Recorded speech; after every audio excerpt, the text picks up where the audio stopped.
Hey, everybody, welcome to Sports Frenzy 2.0, the weekend edition. I am the Maestro, Kevin Crane. I'm the Conquistador, Dave Height.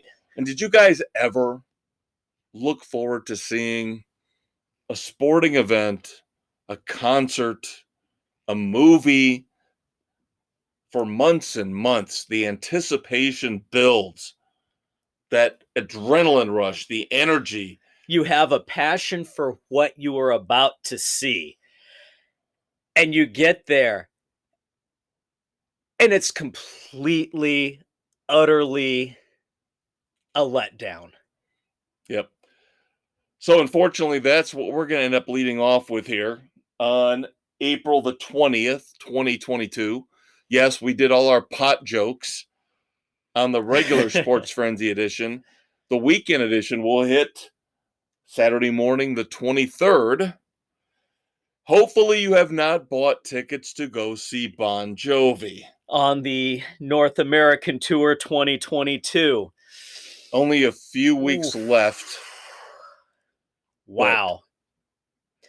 Dave and I, along with Mrs. C, went to go see Bon Jovi last night, the 19th of April, at the Gainbridge Fieldhouse in Indianapolis. The sound was awful. The set list was abysmal. Let's tackle the sound first. The songs, for the most part, even them playing, were almost unrecognizable. There was so much bass reverb. It was pathetic. And then you get to the vocals, which you couldn't understand anything coming out of Bon Jovi's mouth. The lyrics, you didn't know where he was within the songs. I mean, it was just horrible. The sound guys were worthless for this particular show. Yeah, and this happens. We see so many shows. We see a dozen shows a year. On average. 10 to 12. 10 to 12. And this will happen maybe once a year. Doesn't matter if it's a big venue, small venue. You're going to get a bad sound night. But this was the worst sound night that we've had ever.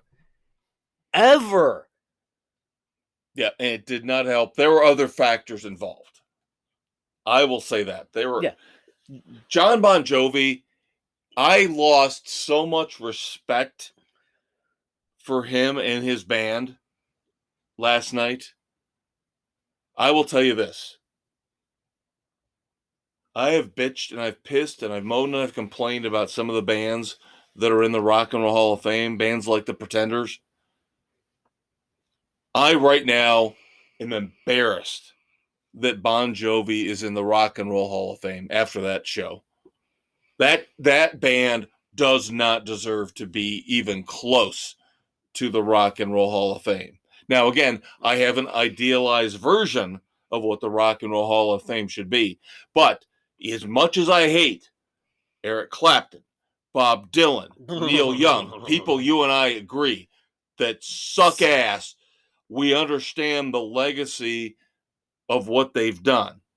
We can dislike them and their music, but we understand what we can say we get the Beatles. We're not sycophants. No. But they deserve to be in the Rock and Roll Hall of Fame. I won't go there with Clapton. I can't. I can't. Sorry. Nope, not going to do it. I cannot, after watching that performance last night from Bon Jovi, I could find you 30 bands that are so much better. That should be. This knocked them down in my estimation, in my rock and roll rankings, knocked them down. I mean, dozens and dozens and dozens of slots. And John cannot sing anymore. No, absolutely not. And I think that's part of the reason why the sound was so bad, was probably deliberate. But at the same time, I'm fine with the vocals if he can't sing. Listening to him talk was painful enough. But the music part, where you garbled the music so badly and had the deep bass reverb coming through, that was unacceptable.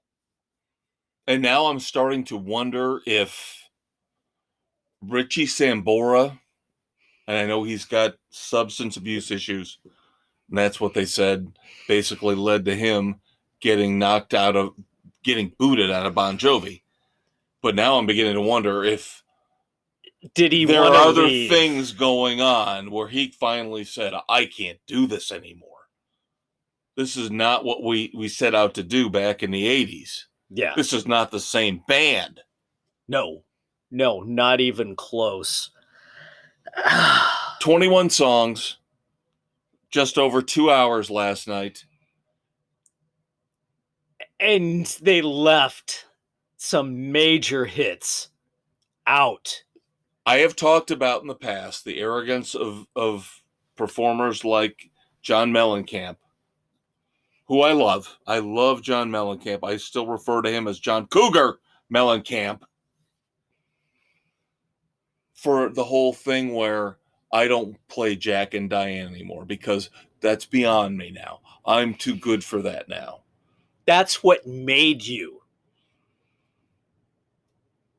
Those of you who know the 80s version of Bon Jovi, one of the bands, it was never my favorite band in the 80s. I was always a guy who gravitated to Rat, Cinderella, Motley Crue. You and I were both on the same page there. But Bon Jovi, we appreciated and liked them. Right.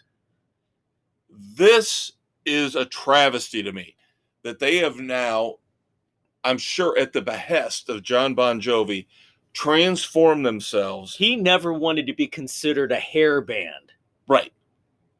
So, those of us who grew up with the two big hit albums, Slippery When Wet and New Jersey, well, here's what you got, kids. Again, 21 songs. You got 5 songs off of his last album that came out right before the pandemic hit, 2020. That's the name of the album. Yeah. 2020. We get 5 songs off of that, which, to my humble knowledge, nobody gives a rat's ass about. Yeah, they were not a great album by any means. So we get 5 songs off of that. Combined, Slippery When Wet, New Jersey, 5 songs. Are you fucking kidding me? Now I'm going to get mad. Now, here we go. This is where we get pissed off. Dave and I and Mrs. C, this is where we always go to concerts and we have fun. We're speculating, guessing. What's the opening song going to be? What are they going to start with? We're thinking. Dave and I have, Mrs. C had a great choice. Dave and I were similar in our choice. We thought, the Maestro and I thought, Let It Rock to open the show. What better way to get things going? Mrs. C, Lay Your Hands on Me would have been phenomenal. Again, the opening tracks from those two fantastic, massive hit albums from the 80s, New Jersey and Slippery When Wet. He opens with Limitless from this 2020 album. Crap fest. And if you have not seen the album cover, be forewarned. You can tell with John Bon Jovi, with his very serious look. He's got the thinker pose going on. He thinks he's trying to solve the world's problems when you look at this picture. He is so proud. And I don't know, if I was him and I had all the money in the world and I was so proud of this album, fine. But again, it's not just what that. We want. There's stuff on here on this set list that drives me insane. They ignored, by the way, Bon Jovi ignored their first 2 albums completely. Entirely. No Runaway, no In and Out of Love, no She Don't Know Me, nothing. Not the big 3 that put them on the map. The first 2 albums, and again, this is the whole It's Again, beyond John me. Cougar Mellencamp. Yes, I am mature now. I've grown up now. I don't do the rock and roll, high school stuff anymore. Ugh. Here, what is the purpose of rock and roll? The purpose of rock and roll is to keep us young. The purpose of rock and roll is to make us feel young. When we hear that song on the radio, It takes us back to our youth. I don't want grumpy ass John Mellencamp who doesn't want to play Jack and Diane, and I sure as hell don't want a John Bon Jovi who can't sing skipping out on all these great songs, these anthems from our youth, because he wants to play borderline country stuff or stuff that has more quote unquote meaning. Not what we wanted. So Limitless started the night. Then you get The Radio Saved My Life Tonight, which is only available on their box set. Yeah. I like the song. I was okay with that one. Here's the problem with the third song in. Biggest hit, one of their biggest hits. When they started singing it, it sounded like 5-6 guys out of tune completely. Yeah. You're a bad name. You give love a bad name. It was pathetic. It was bad. I literally could feel cringed. the energy. I could feel the energy Suck out in of the field arena. house. Everybody just kind of went, what the fuck? that's not the Bon Jovi energy we wanted. Ugh. And basically, that's how the entire night went. Every 4 or 5 songs, they'd slip in a hit. Yeah, but I mean, come on. We weren't born to follow. Who wants to hear that? Who wants to hear that? And Who? And then you had your dedication to the people of the Ukraine with "It's My Life." That's fine. Yeah, I don't Decent have a problem song. with that. I liked that one. I expected that one. Then 6, Beautiful Drug, again off 2020. Why? Because he's proud of the album. And then you finally get one off of New Jersey, Born to Be My Baby. Which is, to me, one of the weaker hits they ever had. Yeah, that would have been considered a bathroom song. So, there you go. Yeah, and then This House Is Not For Sale. The next song, it's okay. I remember I liked that album when it came out. I listened to it, but it's not like one of those ones that's still in rotation for me. Yeah. I haven't listened to it in years. Yeah, no. And then off of Crush, Just Older. Another one that, why? The crowd was older. Okay? Yeah, but come on. No, this is what I'm saying. The crowd was older.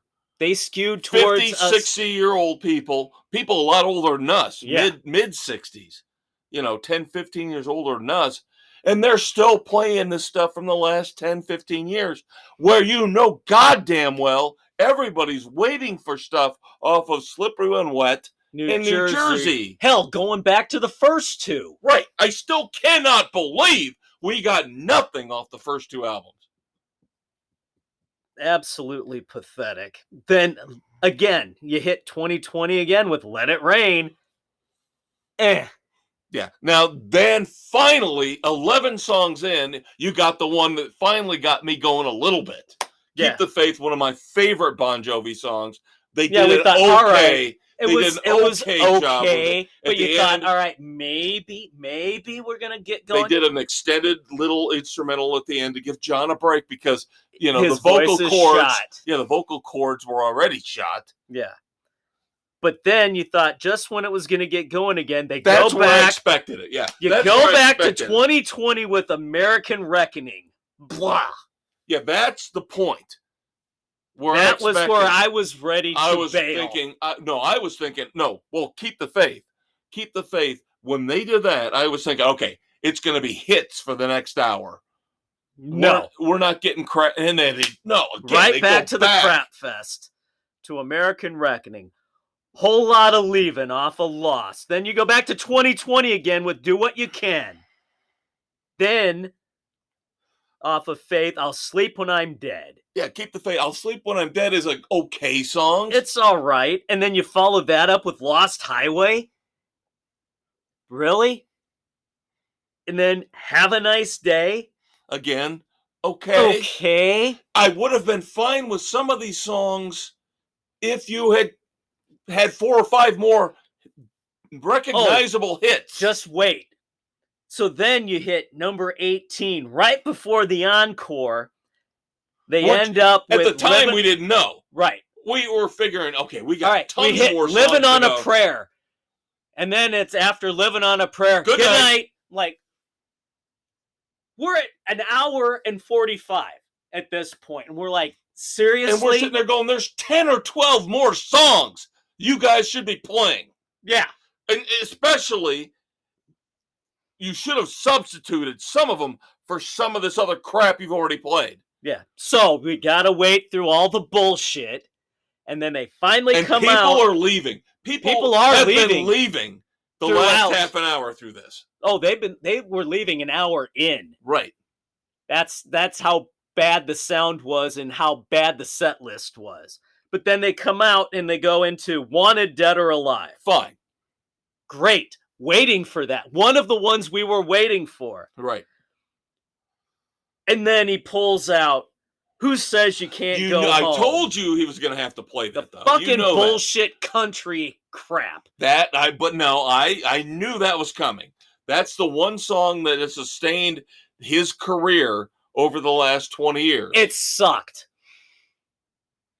I don't like it, but I knew it was coming. Yeah. So I was... And then the last song of the night, Bad Medicine, which we knew was gonna be the last song of the night. Would be an unbelievable travesty if you didn't play that. Yeah, but I'm sorry, you didn't get Runaway. You didn't get Let It Rock. You played Wanted, Dead or Alive. You had the perfect opportunity. Where the hell was Blades of Glory? You had the perfect opportunity to go back to back. Blades of Glory, Wanted, Dead or Alive. You missed the freaking boat. That is the one song. I mean, I can't even say one song because we didn't even get Lay Your Hands on Me. Runaway. I mean, my God. How do you not play Runaway? I don't care if it was in your early days and it's immature and it doesn't have any relevance, social relevance. Who cares? And Blaze of Glory. How the hell do you not, like Dave said, go back to back, Blaze of Glory and Wanted, Dead or Alive? Just stay out there with the acoustic guitar and just do it. Give it back to back. Young Guns, Young Guns. It's not that hard. It's not that fucking hard to figure it out. It would have been killer. It was a disappointing concert completely. One of the most disappointing big name acts as a headliner we have ever seen, if not the most disappointing in 35 years of going to see concerts. We talked about it. We thought Cheap Trick when we saw them in the first time and they gave us an hour 15. Right. And it was a phoned-in show. No energy. It seemed like a money grab. Yeah. But at least the sound was good. And we got the songs we wanted. No, we didn't. Not all of them. No, not complete. All right. I would have to... Oh, God. This is 1A, 1B for the worst. I agree. 1A, 1B for the worst. You're giving Cheap Trick more credit in some levels. For some better sound. But yeah. But... Their set list was just as bad in how they skipped a lot of the stuff we wanted to hear. They cut it too short. Bon Jovi put forth a little more energy. He did. He was bouncing around. It didn't come off as a money grab. No, he was there engaged. As an inept, complete, and total clusterfuck in execution is what it came off as. No, I'm not complaining about 2 hours and 10 minutes. The set list was awful, though. There was arrogance. There was arrogance on the set list. Saying to his band, this is the set list we're going to put out there because we don't give a fuck what the people want to hear. I care about what I want to play.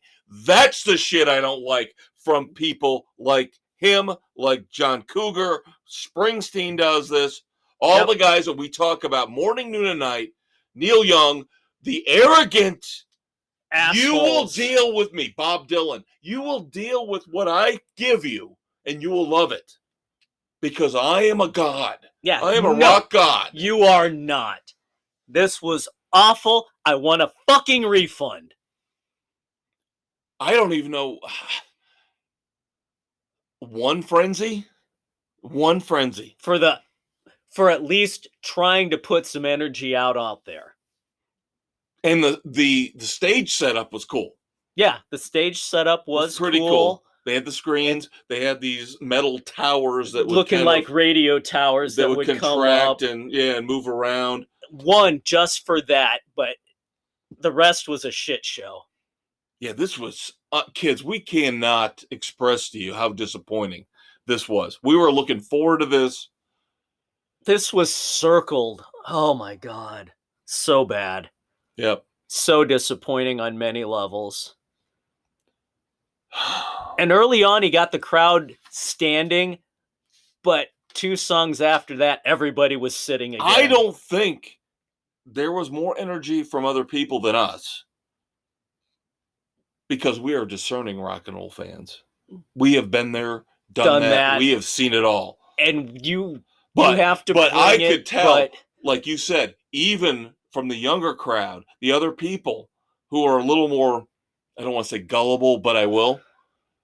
And they'll just take what they're given, and won't evaluate it as critically as we will. They still seem like the energy level just went whoop after about 20 minutes of this shit. The only ones who were really going were those on the floor, right up front at the stage. But you had to do that because you're there. And then everybody on the floor was standing because you had to stand if you wanted to see anything. But everybody in the bowl around, most everybody sat the whole time. Yeah. Yeah. That's like you pay $5,000 for a hooker. And you get a pat on the cheek. And you're just like, that's it? That's all I get? I could have got that for $50. Yeah, just, oh God, it was bad. So bad. All right, let's move on to more crap. Let's move on to the Pink Floyd Ukraine. I want to save Jack White for segment 2. Yeah, we need a little more time for that. So, but Hey Rise Up, Pink Floyd's collaboration with Ukrainian singer Andriy Kolyenyuk. Bless you. From Boombox. Yeah. Yeah. Andrei left his band to serve the Ukrainian army. And this is completely sung in his language, which I think had a lot going for it since we didn't actually have to listen to anybody singing from Pink Floyd. But at the same time, it was Pink Floyd crap, musically. It's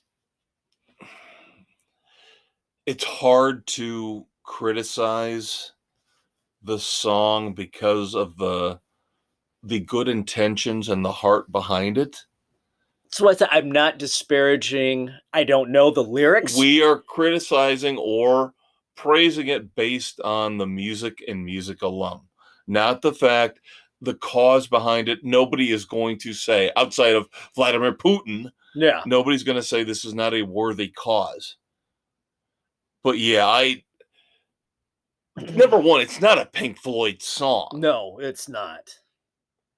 I'm sorry, you bring in the Ukrainian singer.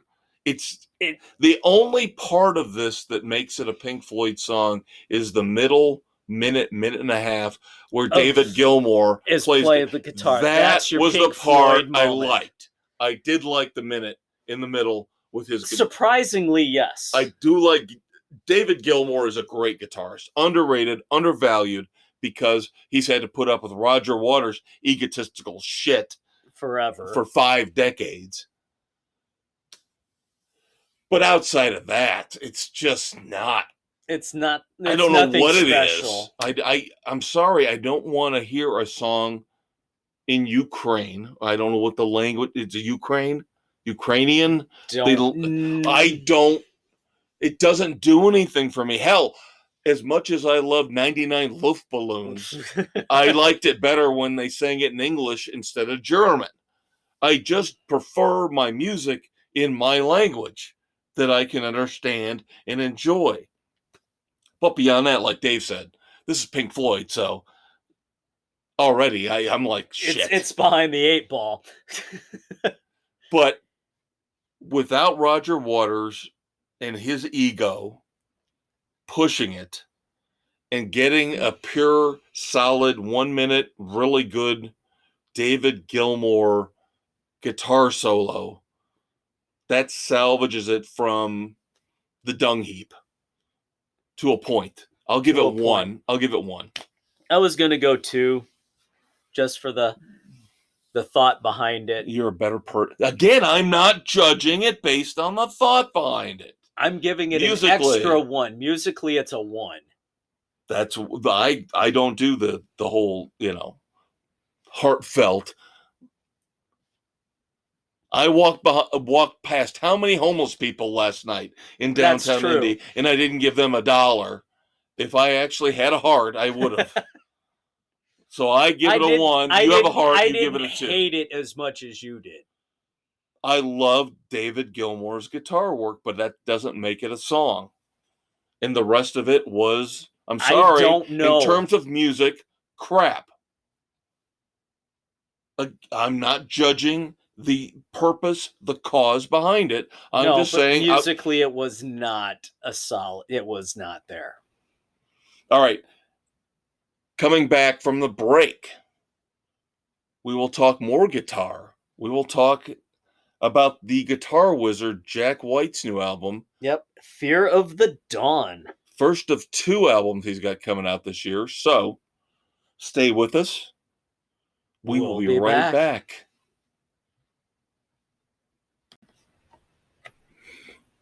Hello, this is Will Smith. You might know me as the original Fresh Prince of Bel-Air. You might also know me from Bad Boys 1, Bad Boys 2, and Bad Boys for Life. And now you must also know me as an Academy Award-winning actor for King Richard. Also by now, you know there are 2 things I do not like people talking about in my presence.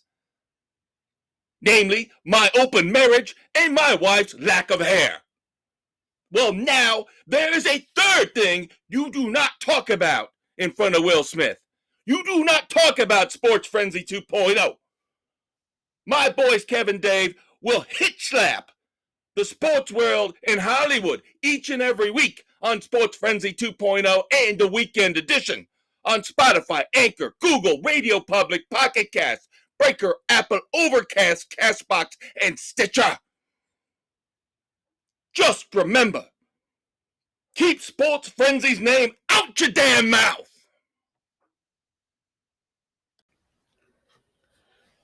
Welcome back to segment 2 of Sports Frenzy 2.0, the Weekend Edition. I'm the Conquistador, Dave Height. I'm the Maestro, Kevin Crane. And we're continuing with our music reviews. Because it just took so goddamn long to rip on fucking Bon Jovi for their awful concert. No charisma on stage. But we have Jack White's album, Fear of the Dawn. 12-song album here. We've given you some reviews of a few singles here and there. So we will begin. First one we've talked about, Taking Me Back. Solid song that we both enjoyed. Then it runs into Fear of the Dawn. Another one we reviewed before. Yep, another one that we enjoyed. Yep. Solid start to this album. The White Raven at number 3. I'm again going to say I enjoyed this one. I'm 3 for 3 on the start. I'm digging it. I'm grooving along. And then we hit the Heidi Ho with Q-Tip that we talked about, it kind of takes that little down dip, even though the more you listen to it, you kind of like it a little bit I was going more. to say, I thought you liked Heidi Ho. I do, but you get the groove of where you're going with the first three, and then it so you're feels saying like it doesn't a hiccup. fit with the flow. It doesn't fit the flow. Okay. You got the hiccup there. Okay. Eosophobia comes in next. To me, this felt like a schizophrenic song. The instrumental that it was did not get into this one. Well, it's not instrumental. Well, no, but most, it just, no, it didn't do anything for me. Keep going. I want Dave. I'm going to let Dave review this whole album, and I will jump in because we try to do this. Yeah, so that one or the other of us takes the lead, and the other one jumps in with here and there surprise, where they either say we agree or disagree later on. Following up Into the Twilight, this is another one that did not do it for me. We're in a downward spiral here at this point for me. Then you do get a 30-second instrumental with Dusk, which is okay. I would have liked a little bit more depth to this one to see where he would have gone with it. And then you kind of hit the, what's the trick? Again, the downward spiral for me continues. This little Rage Against the Machine wannabe song. But then it picks back up with That Was Then, This Is Now. Redemption comes in here for me with this one. You get the Esophobia reprise, further kind of continuing. I kind of like the reprise a little bit better. Then it goes solid again with Morning, Noon, and Night. This one kind of had a little psychedelic feel when it started. I could envision the old Spider-Man cartoon with the psychedelic thing with him swinging by the webs under the city. That's a very cool take. I like that. So, but I really liked that one. And then Shedding My Velvet was okay. It didn't blow me out of the water, but it wasn't horrible. So what rating? I'm going 3, actually, overall. Son of a bitch. Really? 3? Yeah. Wow. Okay. What was there that I liked, I really frickin' liked. Okay. I'll start off with overall. I go 2.5. But again, I know more about Jack White than Dave does, so maybe my standards are higher for him. It's an interesting album. It's a very interesting album. And his guitar work on this is fantastic. Oh, it's phenomenal. I thought it had too many bells and whistles. There was a lot of that. Too much.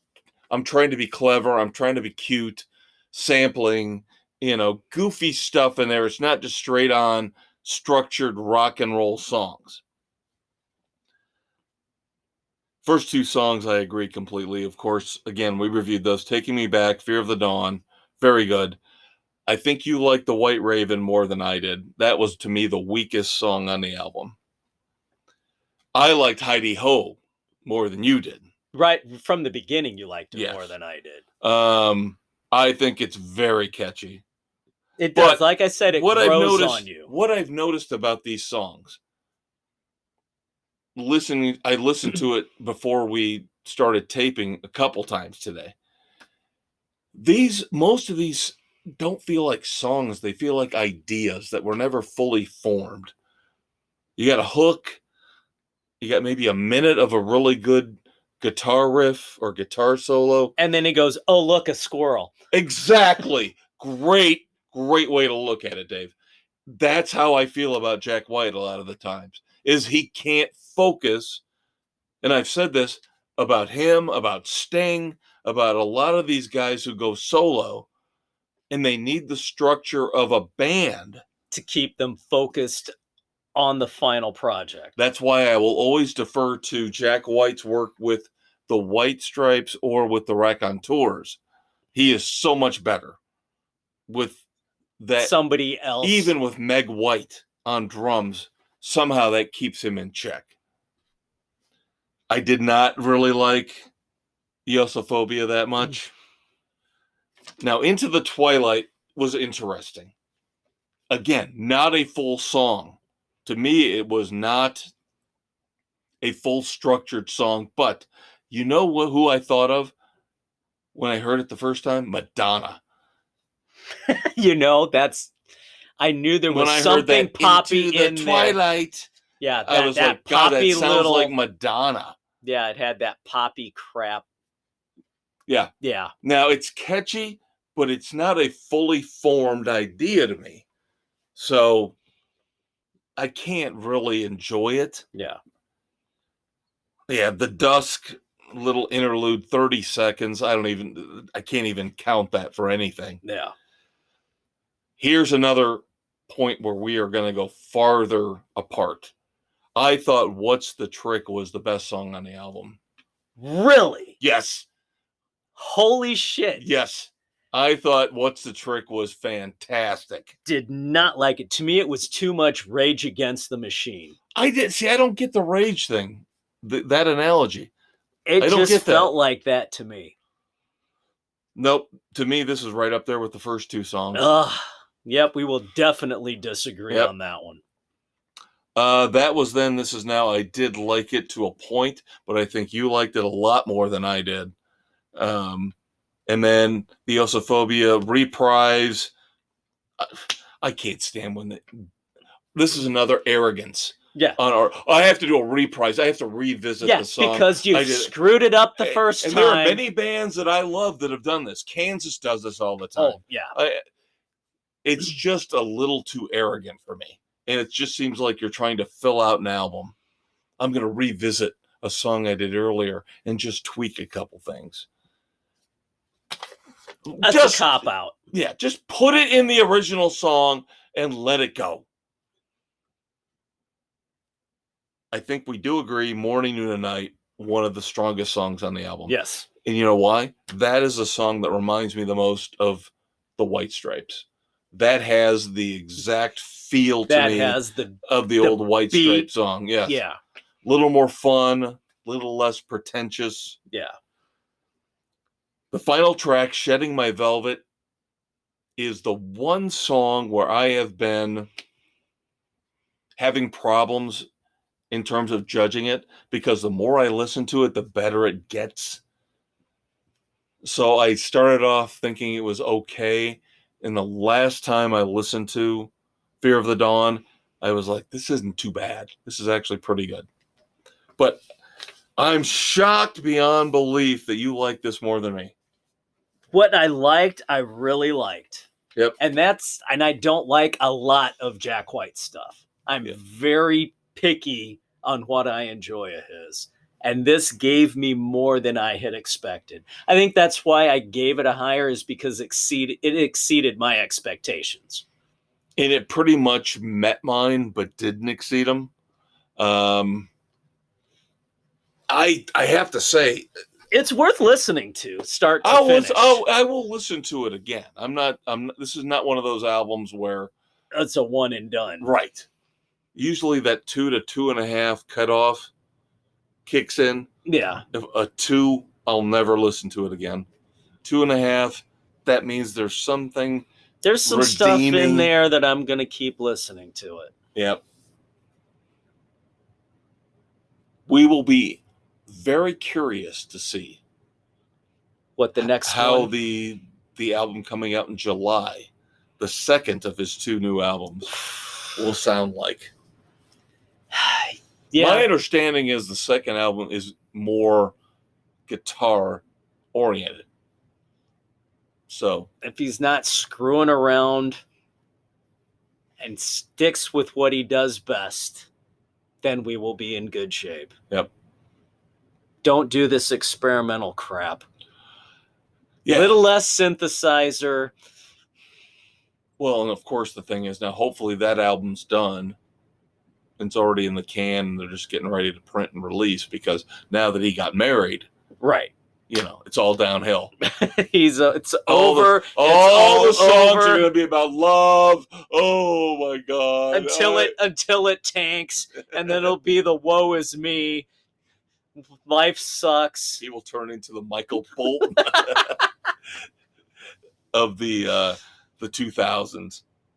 All right, we are very light this week on movie reviews, but I have got a one big review, but I have to be vague.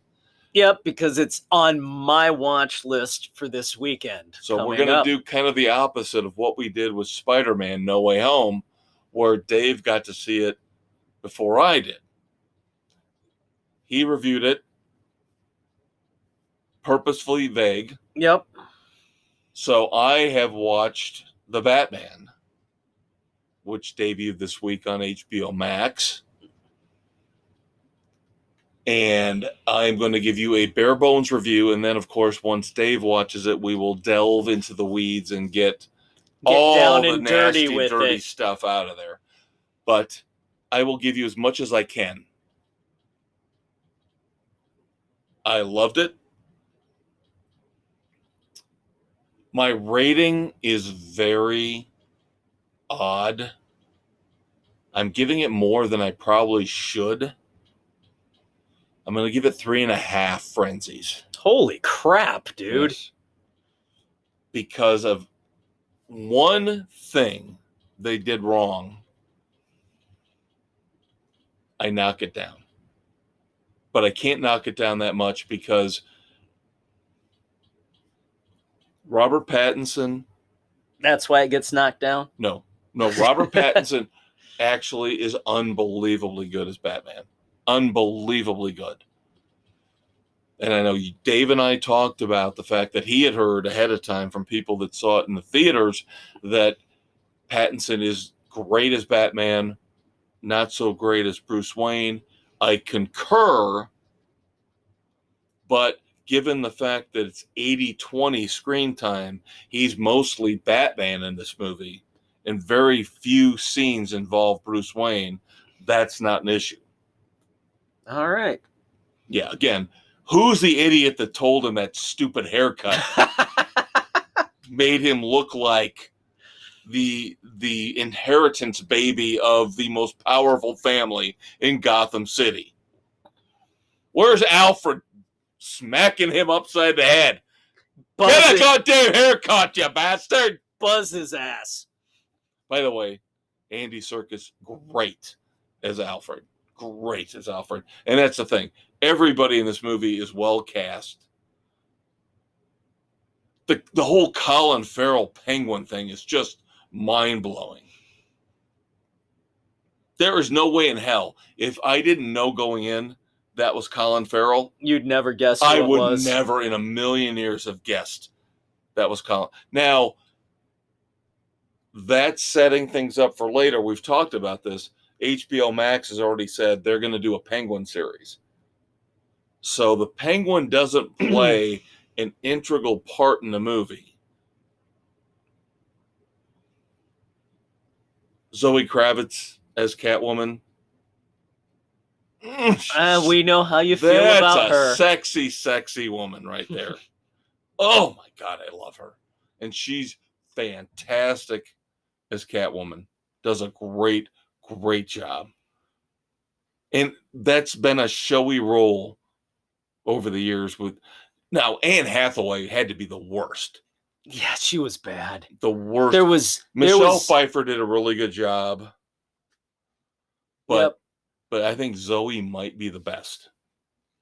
Yeah, Anne Hathaway she did not have that sex appeal to the character. Right. That you had going all the way back to the 60s TV show with Julie Newmar and Lee Meriwether. Eartha Kitt. Yep. The sex appeal of Catwoman. There was always that connection. Yeah. Between Batman and Catwoman. And they keep that in this movie alive. I can't wait for you to watch this. because again, like with Spider-Man, we'll open the dialogue up. Yeah. A couple other things though I got to bring up.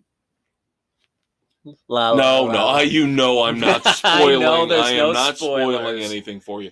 I do want to say this though, because I know you would want to know this. We don't like origin stories. We've seen them all. We've Right. seen them all. We know how Spider-Man came to be. We know how Superman came. The Batman happens 2 years after he has already established himself. Thank God. So there is no, this is not an origin story. Thank God. This is so similar in tone to what Christopher Nolan was doing with his Christian Bale Batman movies. It's really hard to almost pull it out away from that. But again, you have to, because he's reinventing all the characters. But this is not the origin of Batman. We're not going back there. Thank God. Batman I hate when they keep redoing that every freaking time you change the actor. Yeah. So you get another appeal of this movie is you jump right into the action.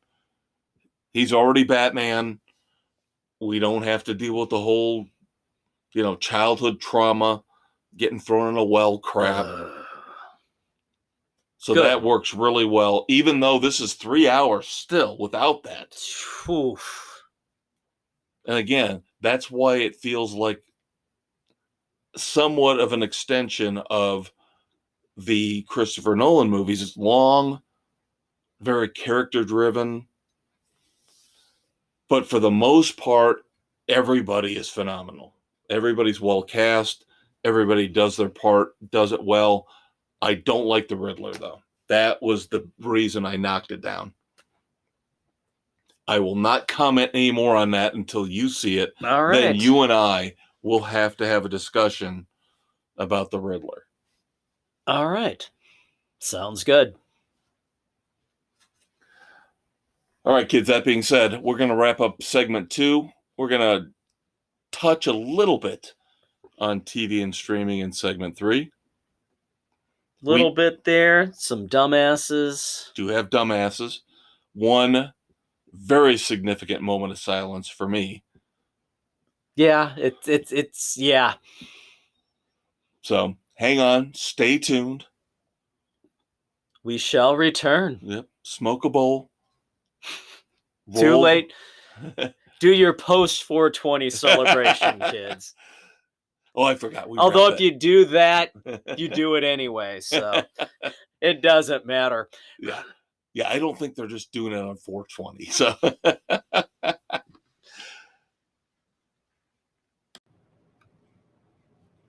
are you having trouble falling asleep behind the wheel of your expensive SUV? Are you finding difficulty in avoiding golf clubs thrown at you by your angry wife as you pull out of the driveway? Sign up today for the Tiger Woods Driving School, sponsored by Sports Frenzy 2.0. We'll show you how to text ladies of the night while still driving effectively in the wee hours of the morning. We'll also teach you how to ditch a suspicious backpack when you end up driving into a ditch.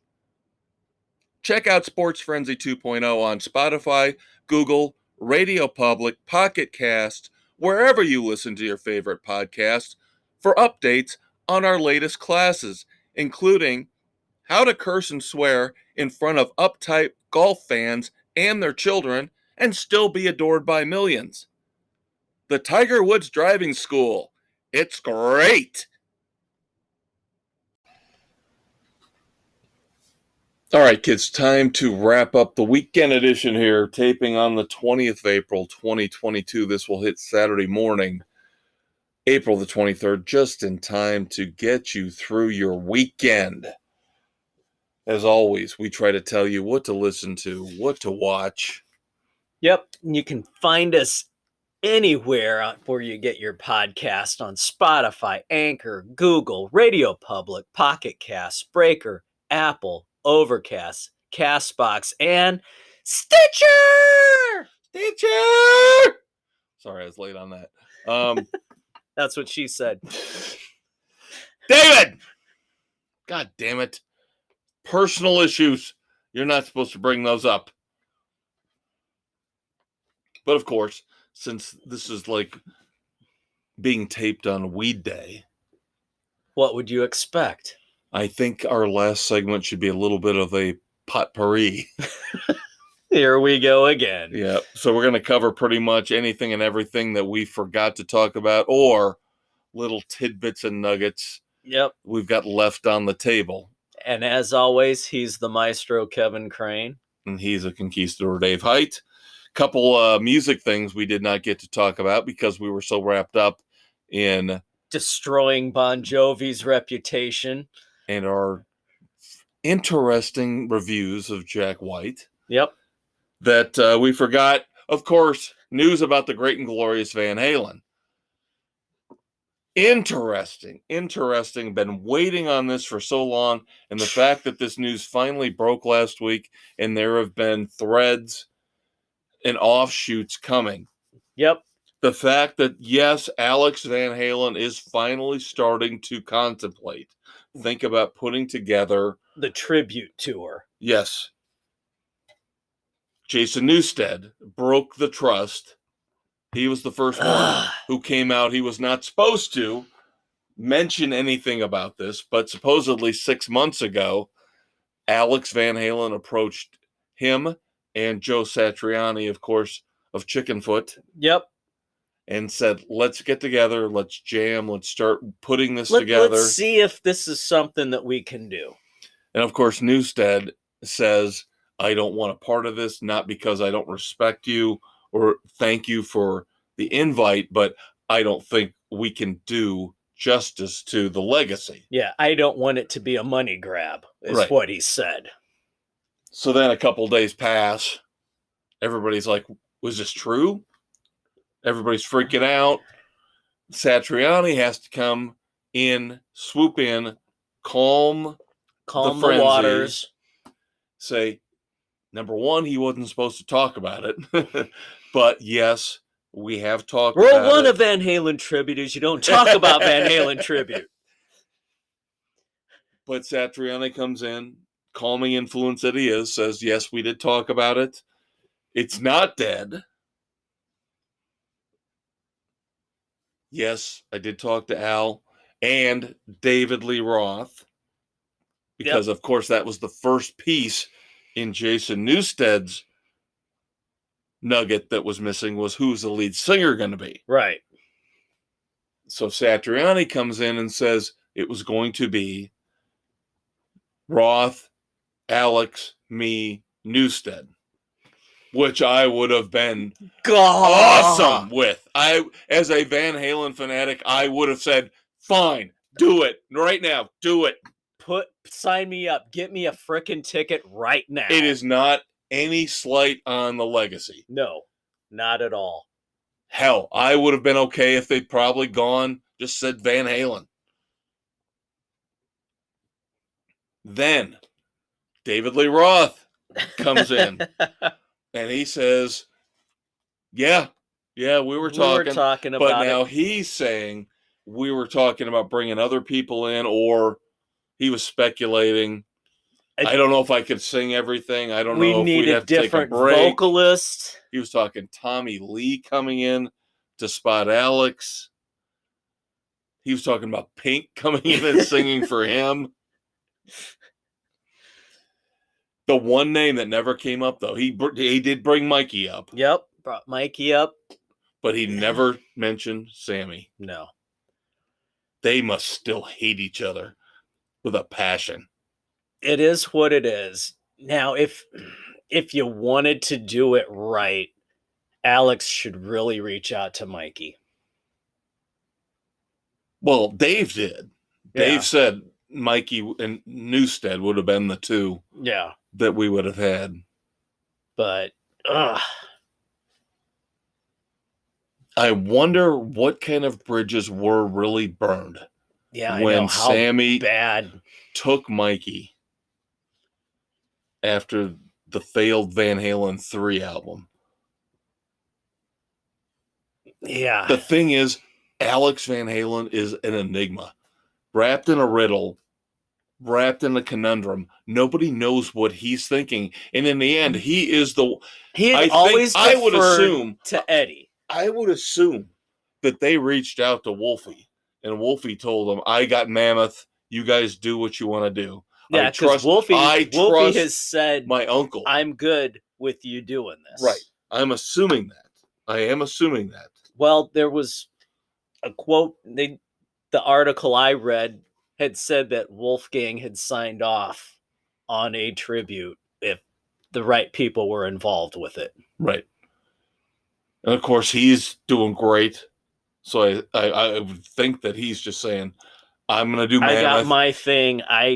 Uncle Al, you do what you got to do with Van Halen. Yep. I'm hoping they pull this together.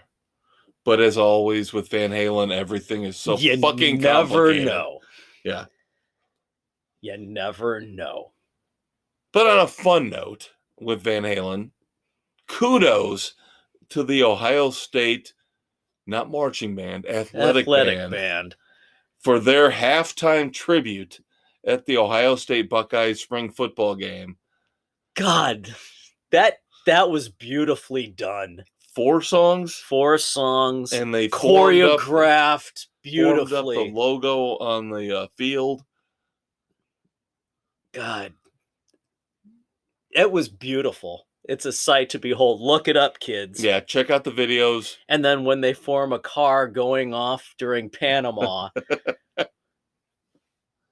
the Van Halen legacy endures, kids. It lives on as it should. All right, moving on to TV and streaming. Of course, Dave and I try to watch as many TV shows, streaming shows as we can together. I recommended Killing It, so Dave checked out episode 1. Episode 1 with Craig Robinson. Bank guard wanting to be a business entrepreneur. Starting to get a career as a snake hunter in Florida. God, this was great. Yeah, now I am 4 in. I'm halfway through the 8-episode season. Play catch up here over the next week to see if we can get season 1 knocked out. It will be a challenge. I will only say 2 things. The Australian woman who ends up being his partner is unbelievably charismatic. She's just... Oh, God. She just sucks you in. Yeah. She's so naive. And so outgoing. Yeah. It's just fantastic. It's just fantastic. Yep. And what was it? Damn it. This is supposed to be an uplifting story. Yeah, the other thing I was going to say was be careful who you rent your apartment to. This is not a show for kids. No, it is not. This is straight up mature audiences only. Which begs the question, why are we watching it? Holy mother of God. Yeah, there's a couple scenes in there where... Wow. Yeah. Wow. Yeah. But no, it's enjoyable. It's on Peacock. Good stuff. I got through the second episode of Tokyo Vice on HBO Max. I thought the first one started a little slow. Definitely got more into it with the second. And I'm through 3. Now, again, I think right now they've released 5. It takes a little bit to stick with it because, number one, you have to deal with a lot of subtitles. Yes. But I think it's a nice slow burn kind of series where the plot builds really well. Yeah. They're laying the groundwork with what's going on. There's a lot going on building up to where it's going to go. Now, I do have to point out one thing. That I find it funny that you like the second episode better than the first.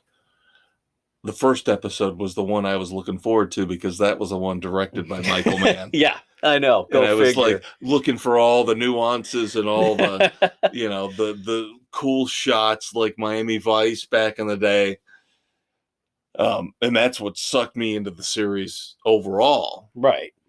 But I understand where you're coming from, is that once they get over that, it's kind of like the whole showy, flashy, oh, look who we've got doing episode 1. Yeah. And then they finally can settle in with the writers, the directors they're going to have doing the rest of the series. Yeah. And the pressure's off. So I kind of get where you're coming from, where the story, they the suck actors you settle in down. with man, right, trying to get you into it. Right. And then they settle into what they want to do. Right. Yeah. Now, I watched the first 2 episodes of Outer Range, which debuted last Friday on Amazon Prime. This is freaky. This is on my watch list because my boys and I, we are now 2 episodes into season 2 of The Boys, and we've been watching the previews for Outer Range. And that is one that we have been discussing getting into. I have described this to Dave as a combination, a melding of Yellowstone and the X-Files. And I don't know if I can get any better than that because you've got the family drama, the modern Western ranching stuff that you get from Yellowstone, the family dynamics, and then you've got this weird ass sci-fi stuff going on the ranch, right, with mysterious characters and mysterious things going on, and they're trying to reconcile these 2 really disparate plot points, and so far it's working really well. Now, this is going to be one of those shows where if they don't have this written well, in terms of, I hope they've got it all figured out and done. This almost seems they to be could really botch this, or it could be phenomenal. Yeah, they have to have the whole series mapped out, beginning to end. They can't have one season in the can and then try and go week to week, like so many of these try to do. Yeah, this has got to have some kind of an endpoint. It has got to. Because I don't see how you can continue this past 8 or 10 episodes. I really don't at this point. And if you do, it's going to be a tightrope act to make this work. We'll see. But I love Josh Brolin is one of my favorite actors. He's so cool. So him being in a show like this kind of keeps me involved. Nice. Yeah, he's the one of the main points where I'm like wanting to watch the preview. I'm like, oh, Brolin's in this. All right, let's see what this, instead of skipping through. And he's awesome. There's 2 characters at 2 different points within the first 2 episodes that have these speeches, I guess. Monologuing? Yeah, monologues, great. Where the camera kind of like is out there and kind of pans in on them as they talk for about a minute straight, but it's mesmerizing. He does one at the family dinner table that's just one of the greatest. I am not overselling this. One of the greatest monologues ever. I mean, that's got a lot to live up to. I'm telling you, it is up there. It is up there. You want to give me The Godfather? You want to give it is fucking phenomenal. All right, I look forward to it. That is a mysterious camper, who stays on their property, who's got some kind of a weird connection to what's going on. So, like I said, Yellowstone, X-Files, mash them together. And you get Outer Range. Yep. All right. There we go. You and I talked about the fact that we like to blend the worlds of books and television, books and movies together. John Hillerman, passed away. Unfortunately, his wife is keeping his series alive. There was a television series years ago featuring his two main characters, Lee Porn and Chi. Yep. Oh, Tony Hillerman. Oh, what did I say? John? What the hell did I... I don't know. But yeah, Tony Hillerman. So now AMC's bringing in Lee Porn and Chi for Dark Winds, which will debut on June the 12th on AMC. Yep. And they're taking the characters back to the beginning. And we talked about the fact that the lead actor who's playing the older of the two police officers is one of our favorites from Longmire. Yep. So I am looking forward to that. We also talked about, of course, being fans of Doom Patrol, that the HBO Max is trying to expand the DC universe on their service. So yes. They made an appearance in Doom Patrol. The Dead Boy Detectives are getting their own show. I'm very intrigued by that. They have the actors they had to play them had a great banter and chemistry among them. I will be intrigued to see how they pull it off as a full series. You know what I think I was thinking of when I said John Hillerman? Magnum. Oh, yeah. Yeah, that's what I was thinking of. There you go. My pop culture brain gets all muddled. Higgins. I was thinking from the original. Yeah, that's Magnum. what I was thinking of. Yep. Yeah, the original good Magnum. The one that never should have been fucked with Magnum. The new one's not I awful. knew you were going to do that. Oh, you pissed me off when you do that. It's not awful. It's not as great as the original, but it's not awful. You were always the guy that I looked to as the Magnum PI fan. And I'm actually watching it.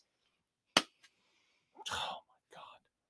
Sometimes, Dave, you drive me crazy. That's my goal in life. Another thing you do that drives me crazy is you still haven't fucking caught up on Animal Kingdom. Because guess why? The final season begins June the 19th. And guess what? I'm not going to be caught up with all the other shit I'm watching. I have other things I have to deal with. One of the greatest shows of the past decade. It's Animal good. Kingdom. It's enjoyable. But I've got a lot going on. You always say that when it's a show that you've got on the back burner. That just say it's not a top priority. It's not. There's other things that I prefer to watch, but I will get to it eventually. So am I to assume that an Amazon Prime drama about Nike starring Ben Affleck and Matt Damon? That is so far down the frickin' view list. I'm ashamed that these two are delving into this. I think it could be interesting. Who gives a shit about Phil Knight trying to get Michael Jordan to wear his shoes in basketball? Whoop-de-frickin'-do.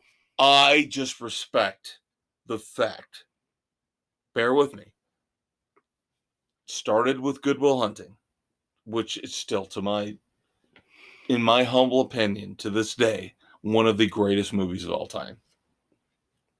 It goes to Ben Affleck being underrated and undervalued as a director. Gone Baby Gone is phenomenal. Even way above Good Will Hunting. The intensity, oh my God.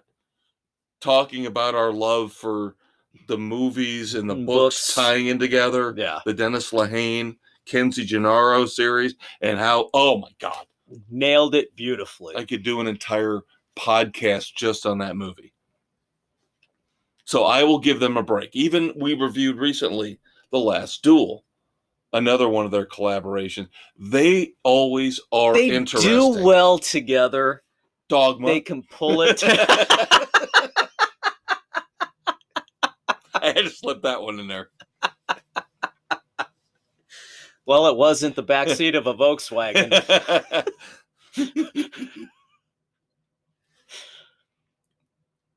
I knew there was a reason why I have not been a subscriber to Netflix for the last 6 months.